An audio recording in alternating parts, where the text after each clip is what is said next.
দাঁত যদি 10 মাইল হয়, চিন্তা করেন 32টা দাঁতের জন্য কতটুকু জায়গা দরকার। ওই দাঁতগুলা যেই দেহের মধ্যে থাকবে, দেহটা কত বড়, ওই দেহটা যে শরীরের মধ্যে থাকবে, শরীরটা কত বড় হবে। ভয়ঙ্কর শাস্তি গ্রহণ করবে জাহান্নামীরা। শুধু তাই নয়, এই শাস্তি গ্রহণ করতে করতে এক পর্যায়ে তারা বলবে পানি দাও। আল্লাহ বলবে সদিদু আহলিন নার, জাহান্নামীদের পুঁজগুলা একত্রিত করে তাদেরকে খাইতে দাও।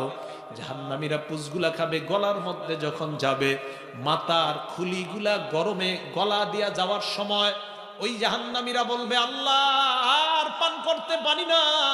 আল্লাহ বলবে কিছু করার নাই, এটাই তোমাদের পান করার জিনিস। পিছনের রাস্তা দিয়ে বের হয়ে যাবে। জাহান্নামীদের অবস্থা হবে এমন ভয়ঙ্কর, আর জান্নাতীদের অবস্থা হবে এত আনন্দদায়ক। জান্নাতীরা জান্নাতের নিয়ামত ভোগ করতে থাকবে। হঠাৎ একদিন জান্নাতীদেরকে কে যেন ডাক দিয়ে বলবে ইয়া আহলাল জান্নাহ, ও জান্নাতীরা। আশেপাশে তাকায় তাকায় দেখে কেউ নাই। জান্নাতীরা যখন দেখে কেউ নাই, গায়েব থেকে একটা আওয়াজ আসবে, ওই আওয়াজ থেকে বলবে এ জান্নাতীদের দল। আলহামদুলিল্লাহ, আলহামদুলিল্লাহ ওয়া কাফা ওয়া সালামুন আলা ইবাদিহিল্লাযীনা ইসতাফা। আম্মা বা'দু ফাআউযু বিল্লাহি মিনাশ শাইতানির রাজীম। বিসমিল্লাহির রহমানির রহিম। লাহুম মা ইয়াশাউনা ফিহা ওয়া লাদাইনা মাযীদ। وقال رسول الله صلى الله عليه وسلم أعددت لعبادي الصالحين ما لا عين رأت ولا أذن سمعت ولا خطر على قلب بشر أو كما قال عليه الصلاة والسلام. সবাই পড়েন আল্লাহুম্মা সাল্লি আলা মুহাম্মাদিন ওয়া আলা আলি মুহাম্মাদ কামা সাল্লাইতা আলা ইব্রাহিম ওয়া আলা আলি ইব্রাহিম ইন্নাকা হামিদুম মাজিদ. اللهم بارك على محمد وعلى آل محمد كما باركت على إبراهيم وعلى آل إبراهيم إنك حميد مجيد. سبحانك لا علم لنا إلا ما علمتنا إنك أنت العليم الحكيم.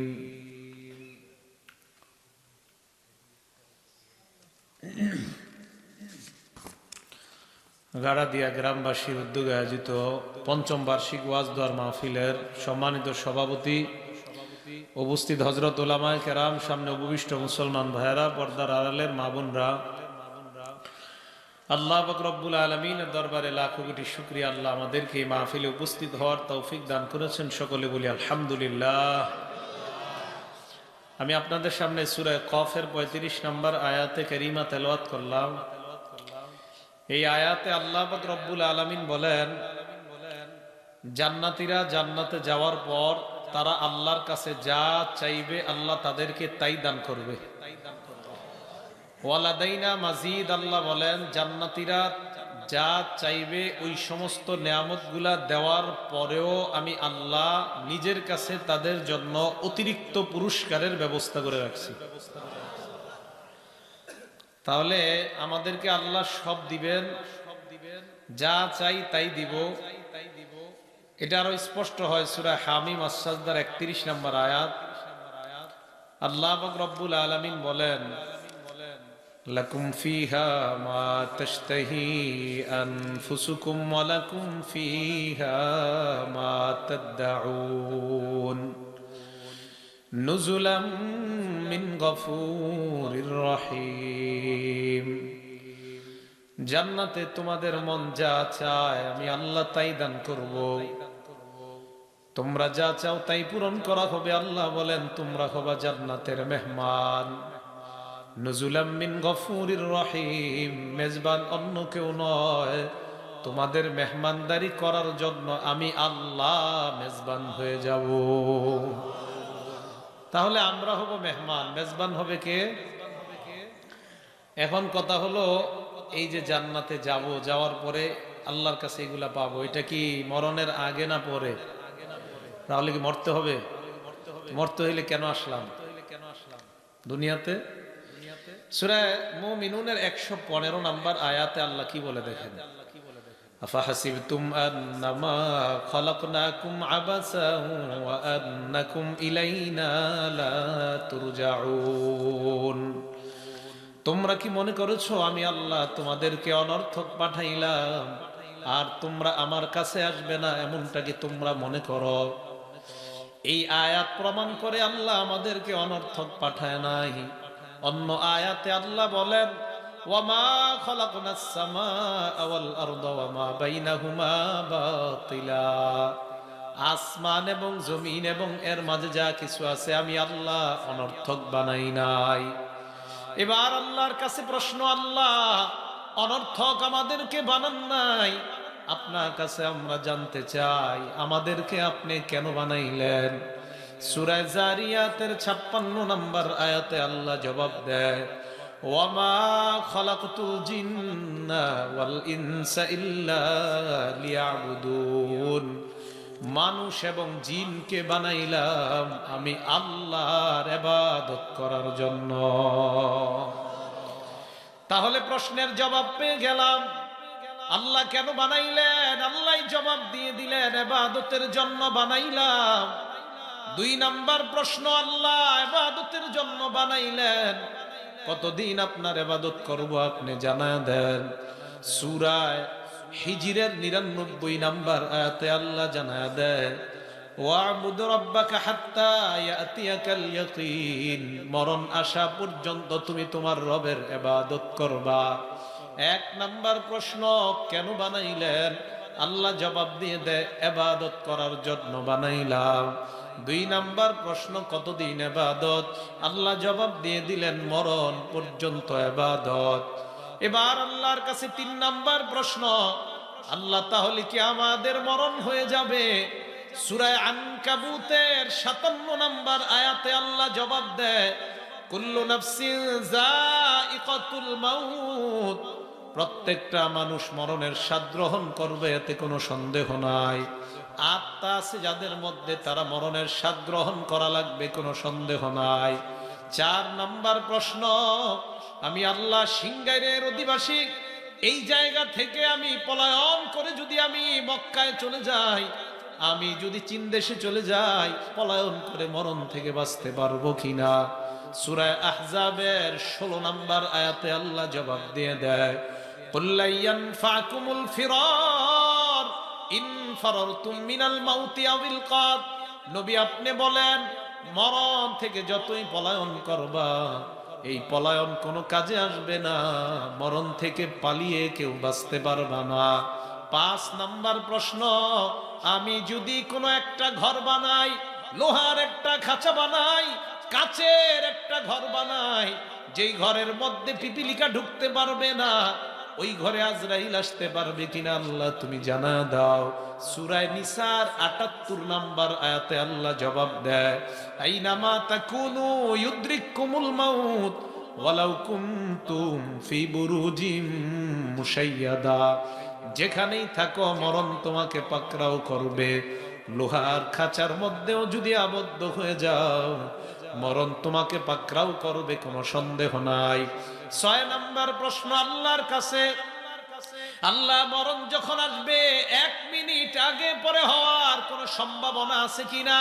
সূরা আরাফের 34 নাম্বার আয়াত, সূরা ইউনূসের 49 নাম্বার আয়াতে আল্লাহ জানায় দেয় লিকুল্লি উম্মাতিন আজাল, আমি আপনি আপনাদের প্রত্যেকের সময় নির্ধারণ করা।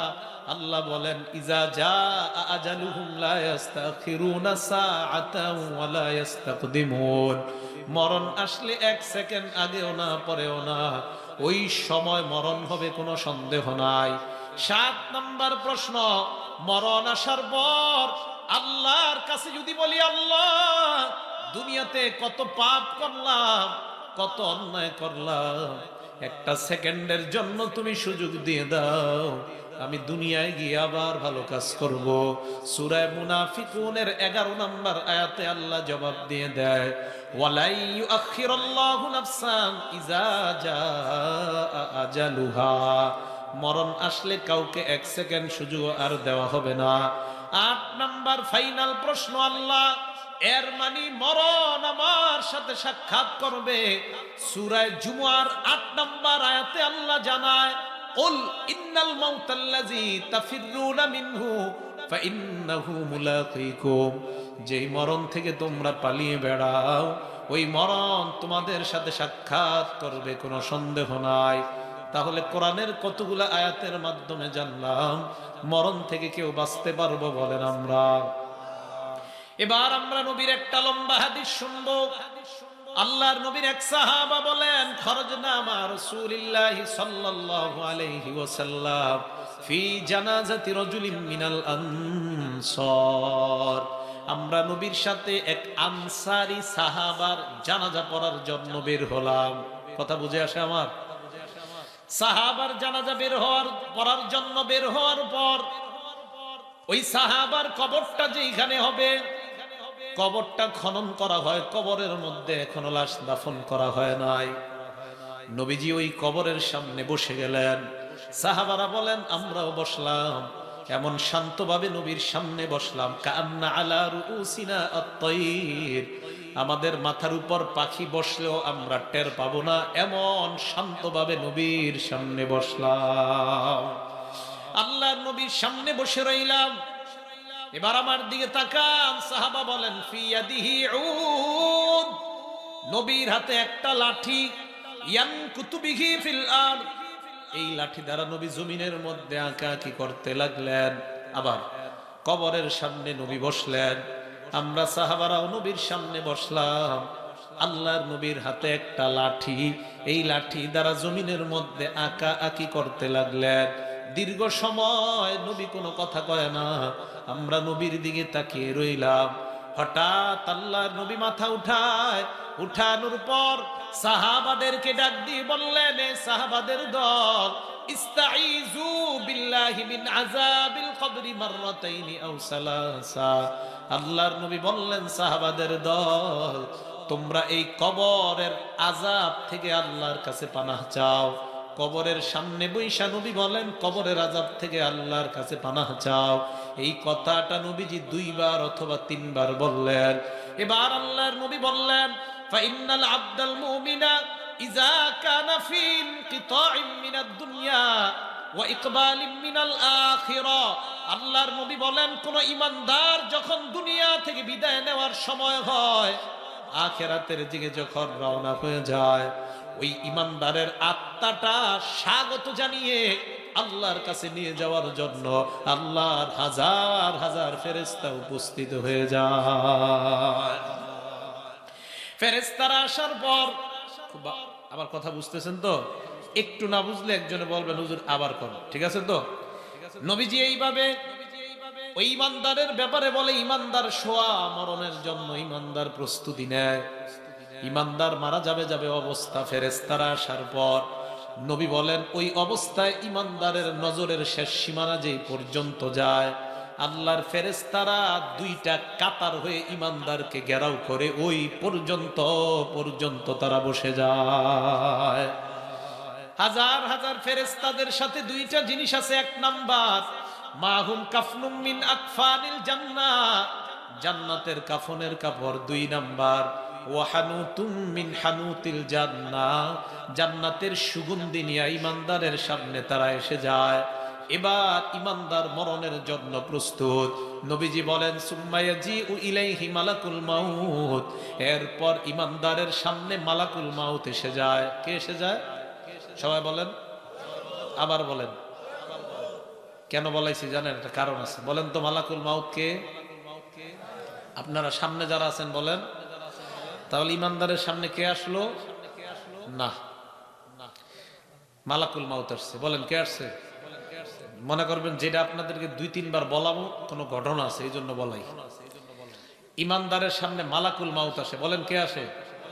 বাংলা হলো মৃত্যুর ফেরেশতা। বলেন এখন মৃত্যুর ফেরেশতার নাম কি? মালাকুল মাউত। আরেকটা নাম জানেন, নাম কি? আজরাইল। এখন এক আজরাইল কয়জনের জানেন? মনে করেন একসাথে 20 জন মারা গেছে একই সময় কাটটা নিচে। এই আমেরিকা 10 জন, বাংলাদেশে 10 জন, পাকিস্তান 10 জন, বিভিন্ন বিশ্বের 100টা দেশে 10 জন করে একই সময় মারা গেছে। তো আজরাইল কোন দেশে? না। তাহলে এই ভুল থেকে আমরা বাঁচতে হবে। হ্যাঁ, এই জন্য তো ওয়াজ মাহফিল, যেন আগের ভুলের উপর আমরা না থাকি, ঠিক না?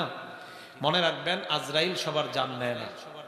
আজরাইল হলো মালাকুল মাউত, মৃত্যুর ফেরেশতাদের লিডার। তার অধীনে লক্ষ লক্ষ ফেরেশতা কাজ করে। সুবহানাল্লাহ। দলিল 21 নম্বর পারা 15 নম্বর পৃষ্ঠা সূরা আলিফ লাম মিম আস-সাজদা। আল্লাহ বলেন কুল ইয়াতাওয়াফাকুম মালাকুল মাউতিল্লাযী উকিলা বিকুম সুম্মা ইলা রাব্বিকুম তুরজাউন। নবী আপনি বলেন কুল ইয়াতাওয়াফাকুম মালাকুল মাউত, হে নবী আপনি বলেন তোমাদের মৃত্যু দেয় মালাকুল মাউত। মালাকুল মাউত কে? আল্লাহ বলেন আল্লাযী উকিলা বিকুম, যেই মৃত্যুর ফেরেশতারা তোমার জন্য নির্ধারণ করা হয়, ওই মৃত্যুর ফেরেশতাটাই তোমার জানটা কবজ করবে। আজরাইল হলেন মৃত্যুর ফেরেশতাদের লিডার। তার অধীনে লাখ লাখ ফেরেশতা কাজ করে। যে এলাকার যত জনের জান নেওয়া প্রয়োজন হয়, আজরাইল বলে যাও যাও জান নিয়ে আসো। তাহলে আজকে থেকে আমরা মনে রাখবো জান যিনি নেয় তার নাম মালাকুল মাউত, মানে মৃত্যুর ফেরেশতা। তার ওই মৃত্যুর ফেরেশতাগুলা আজরাইল নামক সবচেয়ে বড় মৃত্যুর ফেরেশতার অধীনে কাজ করে। হ্যাঁ, এই কথা সত্য। মৃত্যুর ফেরেশতা যারা, তাদের মধ্যে লিডার হলেন আজরাইল, অন্যরা হলো তার অধীনে কাজ করে। তাহলে ইমানদারের সামনে যিনি আসে মনে রাখবো তিনি হলো মালাকুল মাউত। ওই মালাকুল মাউত আসার পর আল্লাহর নবী বলেন ইমানদারের মাথার কাছে বসে যায়।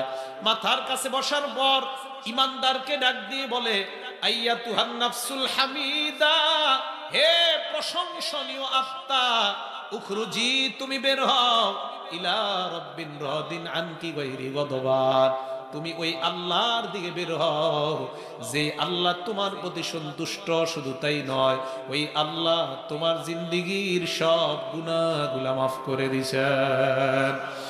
আল্লাহর নবী বলেন একটা পাত্রের পানি যেমন আস্তে আস্তে বের হয়, ইমানদারের আত্মাটা মালাকুল মাউত ইমানদারের ভিতর থেকে এইভাবে কষ্ট দেওয়া ছাড়া আস্তে আস্তে বের করে দেয়। হাদিসে আসছে তাসিলু কামা তাসিলুল কাতরাতু মিন ফিস সিকা। সিকা শব্দের অর্থ পাত্র, ফি শব্দের অর্থ এই জায়গায় মুখ। নবী বলেন একটা পাত্রের মুখ দিয়ে যেমন পানি আস্তে আস্তে বের হয়, ইমানদারের আত্মাটা কষ্ট দেওয়া ছাড়া মালাকুল মাউত ওইভাবে আস্তে আস্তে বের করে নেয়। আত্মা বের করার পর সামনে কারা? ইমানদারের সামনে কারা? মাশাআল্লাহ, কথা কিন্তু মনে রাখবেন। সামনে কারা? ফেরেশতাদের সাথে কি আছে? জান্নাতের কাফনের কাপড়। ফেরেশতারা কয় ও মালাকুল মাউত, ইমানদারের আত্মাটা আমাদের কাফনের কাপড়ের মধ্যে দিয়ে দাও। কাফনের কাপড়ে পেঁচানোর উপর জান্নাতের সুগন্ধি লাগায়। আল্লাহর নবী বলেন ফায়াসআদুনা বিহা ইলাস সামা, ওই আত্মাটা নিয়ে আল্লাহর আসমানের দিকে ফেরেশতারা রওনা হয়ে যায়। হাজার হাজার ফেরেশতাদের সাথে সাক্ষাৎ। অন্যান্য ফেরেশতারা কয় কার আত্মা কোথায় নিয়ে যাও? আত্মা বহনকারী ফেরেশতারা কয় তোমরা কিভাবে বুঝলা? ওই ফেরেশতারা জবাব দেয় যার আত্মা তোমরা নিয়ে যাও, ওই আত্মার ভিতর থেকে এমন একটা সুগন্ধি বের হয়েছে, ওই সুগন্ধির কারণে আমরা দুনিয়ায় যত ফেরেশতা সবার নাক আল্লাহ সুরভিত করে দেয়।